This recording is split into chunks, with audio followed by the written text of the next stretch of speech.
시청자 여러분 안녕하세요.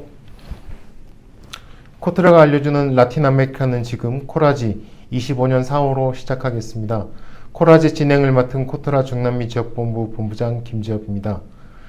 지난 2월호 조회수가 2,000회를 넘어서 조금 기대를 했는데 3월호는 아직 200회밖에 되지 않네요. 하지만 굴하지 않고 또 세 번째 영상 진행하겠습니다. 먼저 최근에 코트라 중남미 무역관에서 수집한 정보를 소개해드리겠습니다. 그럼 중남미 지역본부 최세령 차장님, 4월의 중남미 지역 주요 뉴스 브리핑 부탁드립니다. 안녕하세요. 최세령입니다. 4월 주요 뉴스 소개해드리겠습니다. 첫 번째 소식은 중남미 최대 제조업 국가인 브라질이 제조업 생산 설비에 투자를 촉진하기 위해 감가상각 가속화 프로젝트 2단계를 발표했다는 소식입니다.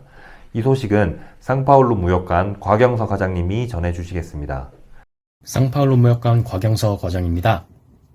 브라질에서는 기업의 설비 투자에 대해 일반적인 10년간의 감가상각 대신 초기 2년간 모든 감가상각비를 소진할 수 있게 하는 가속화 프로그램이 있습니다.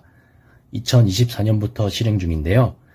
2025년에는 2단계로 자동차 및 일부 화학산업이 추가되어 총 15개 산업이 해당 프로그램을 신청할 수 있게 되었습니다. 브라질 제조업의 생산 설비의 평균 연령이 14년으로 노후화가 심각한 상황이라 민간 기업의 설비 투자를 장려하기 위한 것이 목적으로 이 프로그램을 통해 설비 투자 직후에 비용으로 처리할 수 있어 기업의 투자에 도움이 될 수 있습니다. 수입품에 대한 수입 관세가 높은 메르코수르 시장에 진출하기 위해서는 현지 투자가 꼭 필요한데 이번 조치로 브라질에 진출한 우리 기업들이 수혜를 받을 수 있을 것으로 예상됩니다. 적용되는 산업 및 대상 설비 품목은 코트라 해외시장 뉴스 원문을 확인해 주시기 바랍니다. 두 번째 소식은 우루과이 오르시 신정부가 지난 3월부터 5년의 임기를 시작했다는 소식입니다.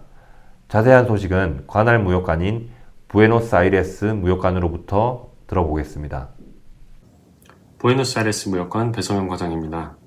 우루과이가 경제 규모는 크지 않지만 정치적 안정성과 투자자 보호 측면에서 매우 모범적인 국가로 알고 있는데 오르시 신정부가 들어서면서 많은 변화가 있을까요?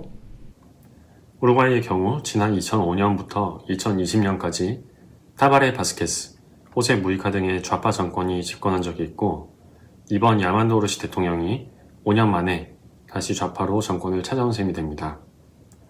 오르시 대통령은 수도권이 아닌 지방의 역사교사 출신으로 실용주의적 중도 좌파 노선에 안전한 변화를 내세우며 복지와 성장의 균형을 추구하는 노선을 공약한 바 있습니다. 통상 정책 관련해서는 이전에 독자적인 개별 협상을 추진했던 정부와 달리 메르코수르 공동교섭 원칙을 선호할 것으로 보이며 낮은 법인세 유지와 투자 인센티브 제도 유지로 친기업 환경도 이어갈 것으로 보입니다. 우루과이는 자체 시장은 작지만 투자 환경이 우호적이고 메르코수르 회원국이기 때문에 중남미 시장 전체를 타깃으로 하는 문화 콘텐츠나 IT 서비스 업종의 경우는 활용이 가능할 것으로 보입니다. 에콰도르도 대통령 선거 결과가 나왔다는데 관련 소식도 들어온 게 있나요? 세 번째 소식은 지난 4월 13일 치러진 에콰도르 대선 결과 다니엘 노보아 대통령이 재선에 성공했다는 소식입니다. 자세한 내용은 키톤 무역관의 이성희 관장님이 전해주시겠습니다. 에콰도르 키토 무역관의 이성희입니다. 지난 2월에 1차 투표에서 0.2%의 근사한 표차를 보여 4월의 결선 투표에서도 팽팽한 접전이 예상되었는데 현 대통령인 다니엘 노보아 후보가 56%를 득표하여 재선에 성공하면서 국가 위험도가 크게 낮아졌습니다. 바나나 재벌로 알려진 알바로 노보아 국회의원의 아들로 2021년 국회의원으로 정치에 입문하였고 전임 라소 대통령의 하야로 노보아 대통령은 23년에 자녀 임기가 18개월인 대통령직을 이어받은 바 있습니다. 노보아 대통령은 올해 37세로 전 세계 현직 지도자 중 최연소로 알려져 있습니다. 치안과 고용, 최우선 국정 목표로 이어갈 것으로 보이며 이번 대선에서 공약으로 내세운 경제 성장률 4%, 전략 산업에 대한 투자 확대, 인프라 개발에도 역점을 둘 것으로 보입니다. 특히 지난 23년 10월에 타결된 한국 에콰도르 전략적 경제협력 협정 세카를 올해 하반기에 발효될 예정이며 우리 태역 호위함 기준과 더불어 방산과 전략 분야 등의 우리 기업 참여가 늘어날 수 있을 것으로 기대하고 있습니다. 네 번째 소식은 칠레 산티아고 무역관에서 공공조달법 개정 발효에 따른 우리 기업의 진출 기회 분석 내용을 전해드리겠습니다. 칠레 정부는 2023년 12월 공공조달법을 20년 만에 개정했는데요.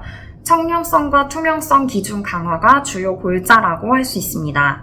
개정 직후부터 공급자 적격성 기준을 강화하고 24년 12월에는 중소기업의 우선권을 보장하는 조치 또한 시행되었습니다.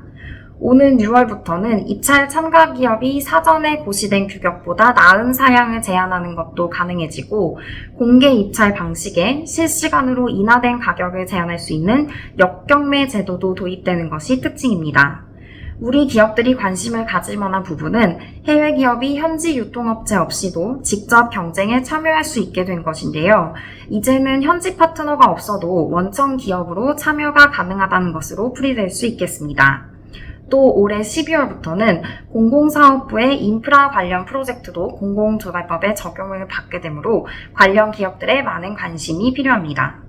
하지만 그럼에도 현지의 규제에 대한 이해나 물류와 같은 문제를 해결하기 위해서는 현지 파트너를 두는 것이 입찰 정보의 조기 획득에도 도움이 될 것으로 보입니다. 그럼 현지 파트너는 어떻게 구하는 게 좋을까요? 공공조달과 관련된 기업들이 대거 참가하는 공공시장 엑스포가 8월 12일과 13일에 산티아고에서 개최됩니다. 직접 참관하시거나 홈페이지를 통해 참가 기업 중 적합한 현지 파트너를 구해보실 수 있을 것 같습니다. 물론 산티아고 무역관으로 신청하셔도 됩니다. 다음은 미국의 상호관세 부과 정책과 관련된 소식입니다. 출범 초기에는 멕시코와 캐나다에 대한 관세 인상이 초점이었는데 4월 초 전 세계를 대상으로 한 상호관세 부과 방침 발표 이후로는 오히려 멕시코가 수혜를 입는 게 아니냐는 분석도 나오고 있습니다.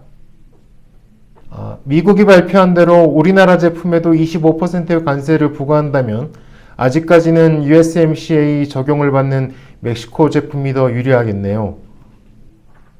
네, 하지만 모든 제품이 USMCA 적용을 받는 것은 아니기 때문에 주의가 필요합니다.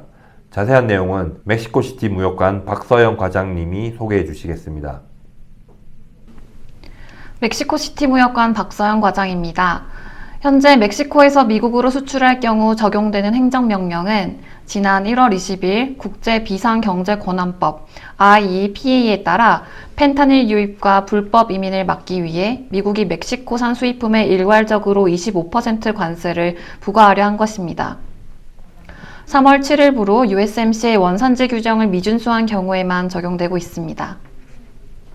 이와는 별도로 무역확장법 232조에 의거한 품목별 관세로 철강, 알루미늄, 자동차 부품에 25% 별도 관세가 부과되고 있습니다. 단, 미국에서 제강된 철강과 재련된 알루미늄을 사용한 파생품은 관세가 면제되거나 USMCA 원산지 규정을 준수하는 자동차 및 자동차 부품의 경우 비미국산에만 관세가 부과되는 등 품목별로 세부 사항을 확인하실 필요가 있습니다. 상호관세는 4월 9일부 90일간 유예되고 있으나 멕시코는 상호관세 제외국으로 별도 미국의 백악관 발표 전까지 IEPA와 품목별 관세만 부과될 예정입니다. 현재 멕시코의 대미 수출 제품의 50% 이상이 USMCA 미준수 제품에 해당됩니다. 따라서 앞으로 멕시코의 산업정책은 USMCA 준수 비율을 높이는 동시에 원산지 규정 재협상을 통해 특혜 관세율과 영내가치 비율 조정에서 유리한 위치를 차지하는 것이 주안점이 될 것으로 보입니다. 품목별 자세한 관세와 같은 내용은 어떻게 알 수 있을까요?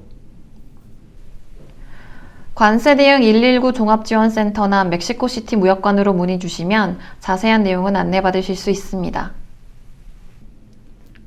네, 지금까지 뉴스 브리핑이었습니다. 보다 자세한 소식은 코트라 해외시장 뉴스와 무역투자24 홈페이지를 참고해 주시기 바랍니다.